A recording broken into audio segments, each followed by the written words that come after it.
Hi, this is Father Don Planty, pastor of St. Charles Borromeo Catholic Church in Arlington, Virginia. Welcome to the St. Charles Church Talks podcast. Good evening, everyone. You can sit or you can do double penance by listening to me speak and keep kneeling. I'd like to speak to you this evening about the Lord's Day and leisure. Sunday is the Lord's Day. Why is Sunday the Lord's Day? Well, we read at the very beginning of sacred scripture, and I want to read to you an extensive passage from the book of Genesis. Then God said, "Let us make man in our image, after our likeness. Let him have dominion over the fish of the sea, the birds of the air, the tame animals, all the wild animals, and all the creatures that crawl on the earth." God created mankind in his image. In the image of God he created them. Male and female he created them. God blessed them, and God said to them, "Be fertile and multiply, fill the earth and subdue it. Have dominion over the fish of the sea, the birds of the air, and all the living things that crawl on the earth." God also said, "See, I give you every seed-bearing plant on all the earth, and every tree that has seed-bearing fruit on it to be your food.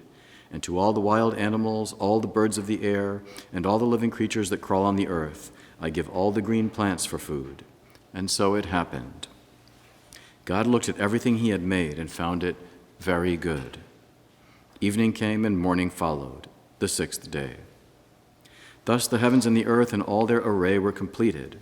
On the seventh day, God completed the work he had been doing. He rested on the seventh day from all the work he had undertaken. God blessed the seventh day and made it holy, because on it he rested from all the work he had done in creation. So, of course, you know this account from the book of Genesis, that God on the seventh day rested from his creation. And then he confirms that importance of that holy day of rest from the beginning of sacred scripture with his commandments that he gives to Moses on the mountain. And, of course, the third commandment is, "Keep holy the Lord's day."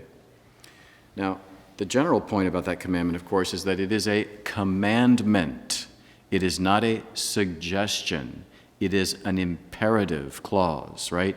Keep holy the Lord's day. You must keep holy the Lord's day. You are to keep holy the Lord's day. It's not, if you think about it or you're inclined to or kind of feel like it, it's no. God is commanding, keep the Lord's day. It's not a suggestion, it's an imperative. And consider there are only 10 commandments. Do you ever think about that? There's just 10 commandments that summarize pretty much how we are to live for love of God and love of our neighbor. And the third commandment has to do with keeping holy the Lord's day. That's how important it is. And there's an order to the commandments, right? The first 3 teach us how to love God, and then the next 7 teach us how to love our neighbor. And they're in order of priority. Sometimes people go to confession, they're all bent out of shape against the sin they've committed against the sixth commandment. They're, "Oh yeah, and I missed Mass twice." Number 3 comes before number 6. That's more important. And it is a command. Keep holy the Lord's day. That's a general point about it, but specifically, of course, the Church has interpreted that as meaning for us that we are obligated to attend the holy sacrifice of the Mass every Sunday, and so to keep the Lord's Day. That is the primary way we keep the Lord's Day.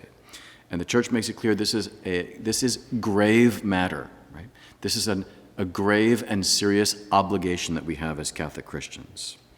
But as I'm fond of saying, more than an obligation, it's an invitation, right? What happens at Mass? The Lord nourishes us with his word and feeds us with his body and blood. We celebrate, we relive, we make present and actualize the sacrifice of Christ on Calvary. His passion, death, and resurrection are relived by us every time we attend the holy sacrifice of the Mass. I mean, if we really believe by faith that when we come to church on Sunday for that holy hour of Mass and are nourished by God's word and fed by his body and blood and celebrate the sacrifice of Calvary, why would we ever miss it? What could we possibly be doing that's more important than that? And consider, the obligation is not exactly the most strenuous thing, considering that, at least in the Latin Rite, Mass lasts about an hour, at most, right? I don't know, at St. Charles we kind of keep it under an hour, maybe other parishes make it longer, right? If you're Oriental Rite, Maronite or Melkite or one of the Eastern rites of the Catholic Church, then Mass, of course, is about 2.5, 3 hours long on Sunday. So we kind of get off easy in the Latin Rite, right? Mass is about an hour or less. In any event, why would we ever miss that if we really believe that's what's going on at Mass? I think of my dear Grandma Planty of happy memory, died about 1.5 years ago at the age of 97. Grew up in upstate New York in a farming family. They didn't have electricity until she was just about graduated from high school in the late 30s, early 40s. I don't remember exactly what year she graduated from high school. I remember her saying that she studied for her high school tests and did her homework using oil lamps in the evening. But she grew up on a farm in upstate New York, way upstate New York, about an hour's drive from the Canadian border. And she would always say, as Mass attendance declined over time, it would always break her heart that more people didn't go to Mass and didn't keep that faithful obligation. She'd say, when I think of what my father used to go through to make sure that we made to Mass, she said, we never, ever missed Mass. She said, when there was a blizzard, instead of taking the truck, because you couldn't, her father, my great-grandfather, would hitch the team of horses to a sled and take the family to Mass in a sled. She said, we were covered with buffalo robes.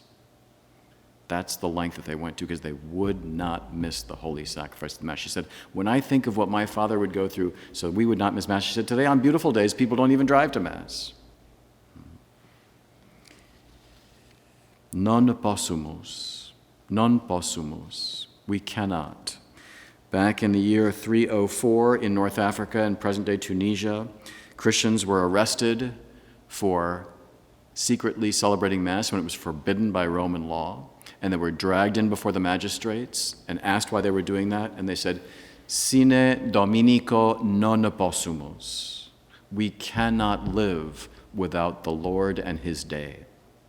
We cannot not celebrate the Mass on Sundays. And they were put to death for going to Mass. Today, it's like, whatever, Mass. People blow off Mass. People don't go to Mass, right? I hope I'm preaching to the choir, and none of you would ever dream of ever missing Mass on the Lord's Day, right? But back in the day, our ancestors gave up their lives to be able to attend the holy sacrifice of the Mass on Sundays. And they would rather die than miss Mass on Sunday. Sine Dominico non possumus. We cannot live without Mass. So the third commandment, to keep holy the Lord's Day, our Mother the Church says we have this grave and serious obligation to attend Mass because that's how important it is. But we're also called to rest on the Lord's Day. That is, it is to be a day of leisure. So I'd like to talk about that, especially a little more about the leisure aspect of it. I think because the sense of the day, Sunday, being dedicated to God has been lost. A day dedicated to God and rest and faith and family and friends has been lost. Consider not so long ago, my mom talks about growing up in the Bronx in the 50s in a neighborhood that was largely German and Italian and Irish Catholic and Jewish immigrants from Eastern Europe. But back in those days, all the stores were closed on Sunday. Everything was closed on Sunday, right? The only thing open on Sundays till about 1 p.m. were the bakeries, because you'd go to Mass, and after Mass you'd stop by the bakery and you'd get a cake or some pastries or something, because Sunday was the Lord's Day and you were celebrating, right? The rest of the week for dessert you had fruit, but on Sunday, because it was the Lord's Day, you'd go to the bakery and get something really delicious to share with your family with the Sunday meal, right? Everything was closed. You couldn't even there were no ATMs. You couldn't go to the bank and get cash. If you didn't have enough cash, you had to think ahead and actually plan ahead and budget. If you didn't have enough cash to pay for your cake, you couldn't go to the bakery either, right? Everything was closed except for the bakeries. And then Sunday afternoons and evenings, everything was closed. What did people do when they couldn't go shopping on Sundays? Go to the mall or go to the supermarket or everything was closed. What did they do? They gathered with their loved ones and relaxed and spent quality time together. They observed rest and leisure on the Lord's Day.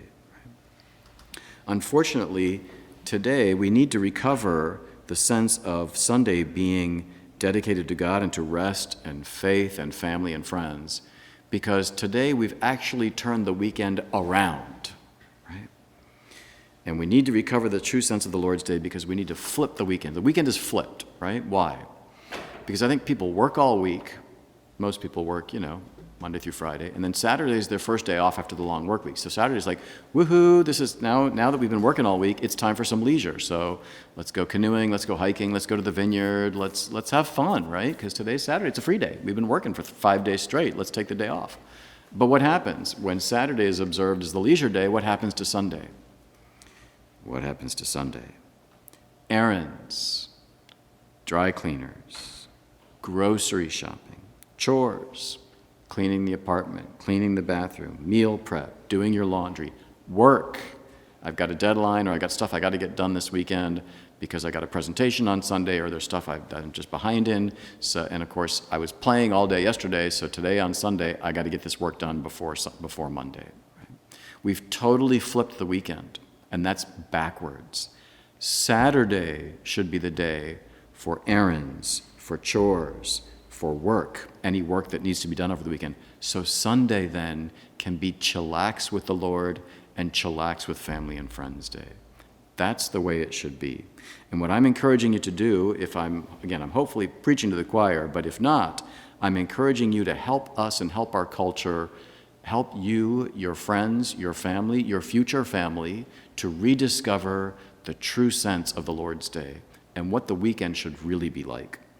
But that requires a little discipline, right? That means, getting up on Saturday and getting your stuff done on Saturday, your errands and your chores and any work you need to do over the weekend done on Saturday, so then you can really rest on Sunday. And then Sunday afternoon, you're not faced with the angst of, I've been playing all weekend. I played all day yesterday, and then, of course, I slept. We were playing and partying last night, so, of course, I slept in this morning. I finally got to Mass, or maybe I'm waiting till the 6 p.m. Mass on Sunday, but I got to do my grocery shopping. I got to do my meal prep. I got to do that last-minute work, or prepare that presentation. And the anxiety of, the looming week and the weekend being overtakes you.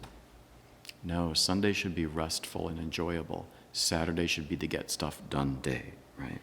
Sunday should be a day of prayer, of faith, and of family and of friends, that is, of good leisure.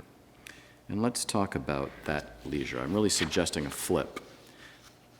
So I have some recommendations for you for Sunday leisure, and that means being intentional. That means we have to work at relaxing, right? It's kind of a paradox, right? If you want to really relax on Sunday, you've got to be intentional about getting the stuff done on Saturday, and you've got to be intentional about planning. As you have to do a little work, you have to be intentional about planning good leisure time on Sunday. And I want to focus on 3 ways you can have good, intentional, enjoyable, wonderful leisure on Sunday. This is after, of course, we've already talked about Mass. Mass comes first, right?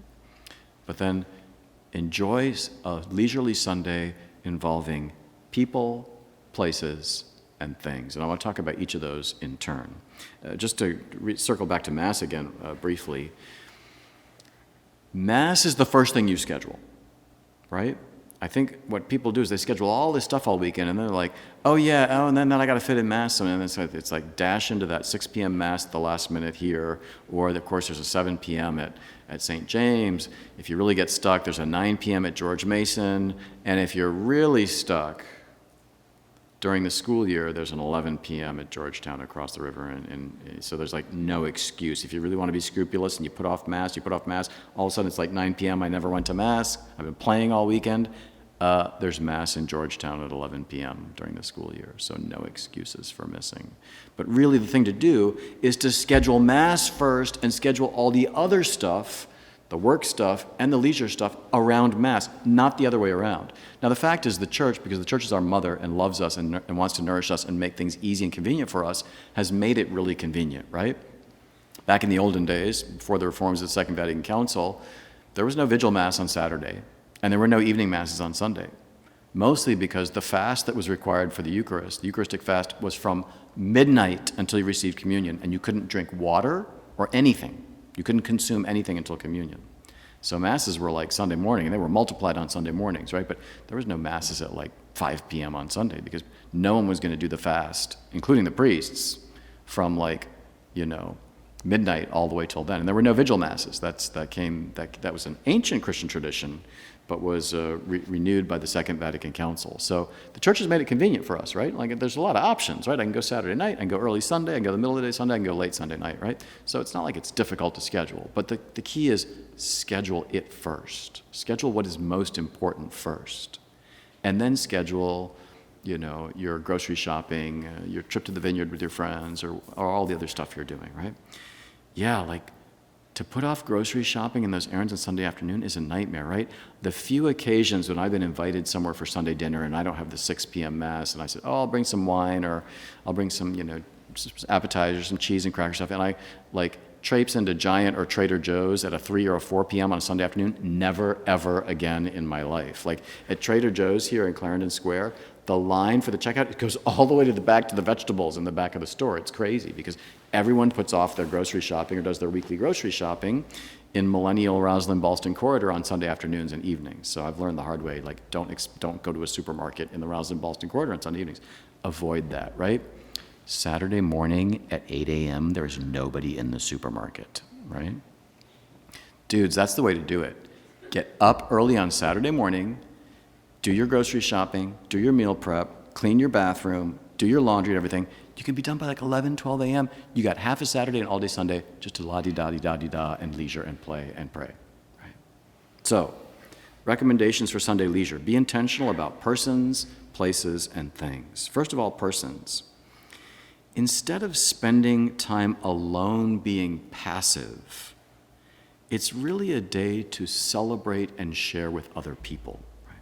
And by spending time alone being passive, I mean, instead of just sort of vegging by yourself, streaming and binging, streaming in front of the TV, or being on social media, or surfing the web, Instead of spending time alone, just kind of sitting there being passive in front of a screen, be intentional about sharing quality time with others. Be active with others rather than just passive in front of screens. And of course, the first priority comes to family. Now, if you're a young single person living in the Rosslyn Ballston corridor in Northern Virginia and far from family, well, then it might not be easy to actually spend time with family, to have Sunday dinner with family. The way my mom grew up was awesome. Back in the 1950s Bronx, it was Italian-American family. My mom actually grew up with her Italian immigrant grandparents as well as her mother, and all the family lived nearby, a couple blocks away. So what was the tradition? Everyone went to Mass, you went to the bakery. At about 1, 2 p.m. was a big Italian meal, and that meant always some kind of pasta and then a roast or something. And they were all squeezed into this little dining room in this little apartment in the Bronx. And then after everyone had kind of digested and the guys had had a smoke and everything, then they cleared all the furniture and they danced. The older people, my mom's parents' generation, would dance swing, jazz, and the young ones would dance 50s rock and roll, right? But that's how they spent their Sundays. It was Mass, then a nice meal with the family, and then just, talking, sharing dessert, and then dancing together. How awesome is that, right? You can be intentional about making that happen. Now, maybe your family doesn't live in the area, which probably chances are, since most of you are single and probably far from home. Then you make that happen with friends. But call your mom, right? Call your good tradition to get into on if Sunday is family day, right? Lord's Day, and then family and friends day. Call your mom. You can talk to your dad too, right? But make sure you call your mom on the Lord's Day, if not other days as well. So family, friends, right? Especially those who want to share with you the sense of festivity and celebrating the Lord's Day in a particular way, right? Of course, we can always get together and have wonderful time and leisure time with friends that are not Catholic Christians or not Christians, right? But how much better is it to spend the Lord's Day with fellow Catholic Christians who really want to celebrate and rejoice on this day and make this day special because it is a day of rest and giving prayer and worship to God and sharing fellowship with one another. So Mass together, then brunch together, or you don't have the family around to cook up a big Italian meal on Sunday afternoon, then get your friends together and do a dinner party, do an early afternoon dinner party, right? Get together and celebrate the Lord's Day. Be intentional about doing things with other people. And I'm going to recommend now persons come first, but then persons in other places and doing other things, right? So First thing is, for Sunday leisure, be intentional about doing things with other people and rejoice with them and celebrate with them on the Lord's Day. Places. Where do we go on Sundays? Again, instead of going to the supermarket, instead of running errands, instead of doing chores, instead of doing any work, get outside, right? Get outdoors. Winter, spring, summer, or fall. Get outside. Enjoy the fresh air.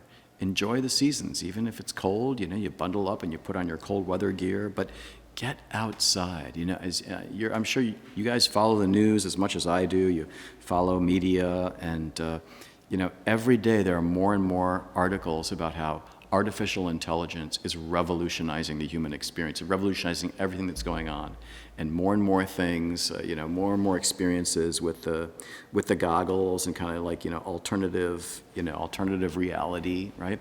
I was at the barber yesterday, and it was pretty cool. I didn't know this existed, but I'm getting my hair cut, and they had on the TV, it was these guys were doing drone races, aerial drone races, like mini drones like this. And it was this huge indoor place where these guys sat down and they had goggles on. So as they're piloting their drones through all these obstacles in this huge indoor place, they're like on the drone, which is pretty cool. I thought that was awesome. But like everything is becoming sort of virtual electronic reality, right? And everything is becoming artificial intelligence and virtual reality. Get out into nature. A great way to celebrate the Lord in his day is to experience the beauty of his creation. Get outside, exercise in the fresh air, go hike in the mountains, appreciate the beauty of God's creation on the Lord's day. Those are places to go on the Lord's day. Hey, it's only like an hour and 15 minutes to the Massanutten Mountain, to the Shenandoah Valley, right? It's beautiful out there. It's not that far a drive. Get up early, go to Mass, pack a picnic, then head out to the mountains, do some hiking, enjoy God's green earth. So go to places that involve being outdoors with other people, right?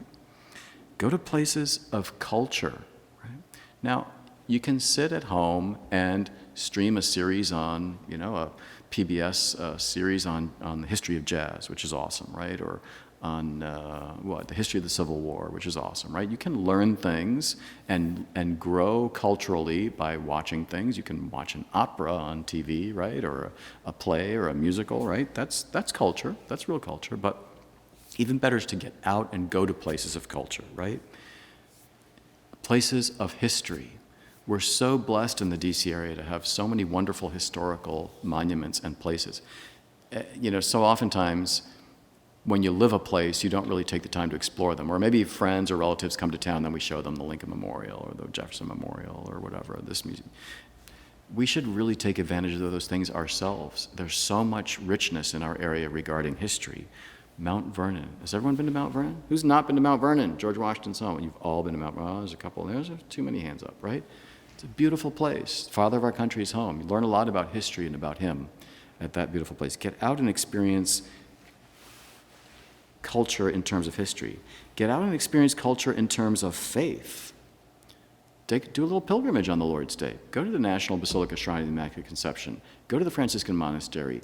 Maybe go to Mass early, or go up to Baltimore and go to the first cathedral of the United States, the Basilica in Baltimore, the Cathedral of Baltimore, which was designed by the same architect as the U.S. Capitol building. It's a jewel. It's a great way to experience the Lord's Day. Drive up to Baltimore, go to Mass at the beautiful, ancient, 200-year-old oldest cathedral in the United States, tour it, look at its beautiful architecture, and then go to Little Italy in Baltimore and have a big Sunday meal, right? Get out and experience faith culture. And of course, art. We've got some of the greatest museums in the world here, including the National Gallery of Art. There's the Adoration of the Magi by Fra Angelico at the National Gallery of Art. It's a relic. It was painted by the patron saint of artists, and it's a gorgeous tondo, round painting in the National Gallery of Art. It's free. You go down there and just experience, look at this beautiful religious art. The whole west wing of the west wing of the west wing of the National Gallery of Art is all Renaissance and Baroque art, which is mostly, almost exclusively religious themed. Beautiful ways of going to places of culture to relax and enjoy quality leisure on the Lord's Day. Again, ideally with friends, with other people. So persons, places, things. Instead of focusing on laborious and taxing things on the Lord's Day, again, like laundry or cleaning or meal prep or grocery shopping, whatever. Instead of focusing on those laborious things, focus on nourishing things, refreshing things. Again, art, music, classical music. When's the last time you sat for 45 minutes and listened to a symphony you've never heard, which is a classic piece of Western cultural patrimony? Beautiful, inspiring music, but you haven't heard before. When's the last time you dedicated quality time to some good music? Classical music, sacred music. Go to a concert. There's all kinds of great in the National Capital area, there's all kinds of great concerts happening all the time, including sacred music concerts all the time at different churches and different venues throughout the DC area. Or just stay at home and do a music appreciation with others. Right? Maybe each one picks a different piece that you share, and over a meal or before a meal or after a meal with drinks, you have music appreciation. I'd like to share this piece with you because this is inspiring for me because of this reason. And you go around and each person plays a different piece of music. Focus on things that are nourishing and refreshing. Beautiful music. Architecture. Again, we've got such beautiful buildings, such beautiful sacred and secular architecture in the DC area. Have you been to the National Building Museum? I was just at this big gala there last night. National Building Museum is an extraordinary building. It's now a museum about building and architecture, but it was originally built to be the pension building to give pensions to the soldiers after the Civil War. But it's a remarkable building itself. It has the largest interior columns in the world. It's pretty cool, right? If you haven't been, go check it out. It's a beautiful place to go relax. It's got a really cool gift shop too. If you love architecture, building stuff and books about architecture and stuff, it's got all the museums have the coolest gift shops, right? Things, again, painting, sculpture, decorative arts. We're full of amazing museums in this city. Literature, read the classics, get together, have a book club with friends, and get together and share a festive meal on the Lord's Day and talk about the latest chapter in the book you're all reading together. Right? Great way to spend some good quality cultural leisure time with friends. And yes, movies, right? Instead of being alone at home, kind of streaming, watch a classic movie with friends. And then talk about it. Share a meal before the movie, right? Or after. Spend some quality time with your friends, doing those quality things. And of course, food, right? Food is love, as my friend Mary Sirotniak says, who's a mom in this parish, mother of 5, has been in this parish for 40 years. Food is love, right? It's no accident that half of the Lord's time in the Gospels, he's ministering through meal sharing with others, right? Jesus is always sharing meals in the houses of others, of sinners, of Pharisees, of everyone. Everywhere he's invited. He seemed to be like the gospel a couple of weeks ago. Zacchaeus, come down from that tree. I'm going to go dine in your house tonight. Today, salvation has come to this home.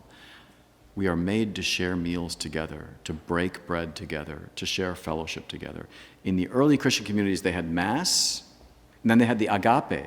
They had the sacred meal, then they had the secular meal that they all shared together to give thanks to God and to share communal love with each other, cooking and eating and breaking bread together.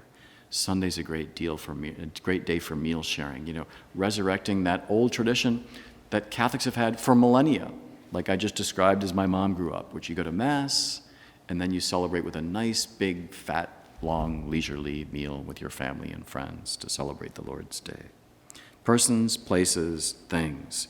Let us recover the proper sense of the Lord's Day. Let's make sure, if we're not doing so already, that we flip our weekends. Let Saturday be the busy day. Let Sunday be the rest day, the day of faith when we go to Mass, and the day of family and friends with quality leisure. Keep holy the Lord's Day. Amen. Thanks for joining us today, and please remember to subscribe, and if you enjoyed our show, give us a rating on Apple Podcasts. May God bless you.